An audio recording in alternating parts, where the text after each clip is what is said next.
మచిలీపట్నంలో పేరయ్య అనే పిసినారి ఉండేవాడు.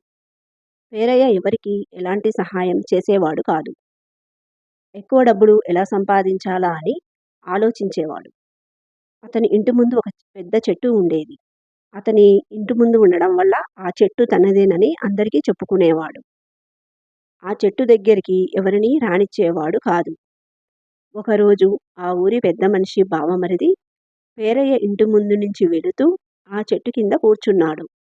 ఇంతలో పేరయ్య బయటికి వచ్చి, "ఈ చెట్టు నాది. నా అనుమతి లేకుండా ఇక్కడ కూర్చోవటానికి వీలు లేదు" అని అతనితో గొడవకు దిగాడు. అక్కడ జరిగిందంతా తన బావమరిది సోమయాజులుకు చెప్తాడు ఆ వ్యక్తి.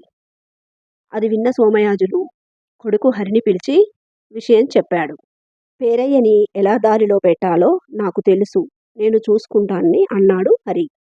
మరుసటి రోజు హరి ఆ చెట్టు కింద కూర్చున్నాడు.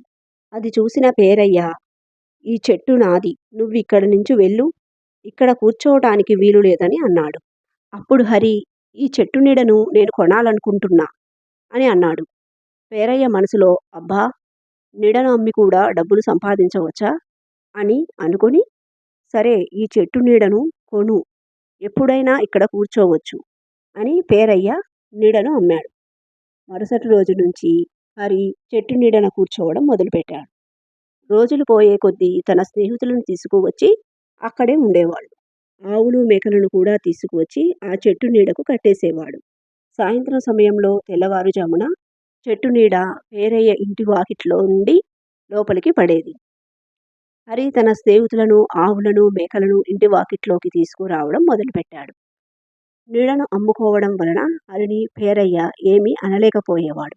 సంక్రాంతి పండగ సందర్భంగా ఇంటికి కూతురు, అల్లుడు, చాలామంది చుట్టాలు పేరయ్య ఇంటికి వచ్చారు.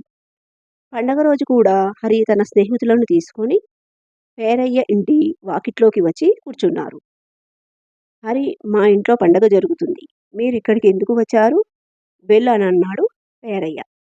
ఆ మాటకు హరి, "ఈ నీడను నువ్వే నాకు అమ్మావు, ఇది ఎక్కడ ఉంటే అక్కడికి వెళ్ళే హక్కు నాకుంది" అని అన్నాడు. పేరయ్య ఇంటికి వచ్చిన చుట్టాలు పేరయ్య నీడను కూడా అమ్ముకుంటున్నాడని వాళ్ళల్లో వాళ్ళే నవ్వడం మొదలుపెట్టారు. పేరయ్యకి అది అవమానంగా అనిపించింది. తన పిసినారితనం తనకే సిగ్గుగా అనిపించింది.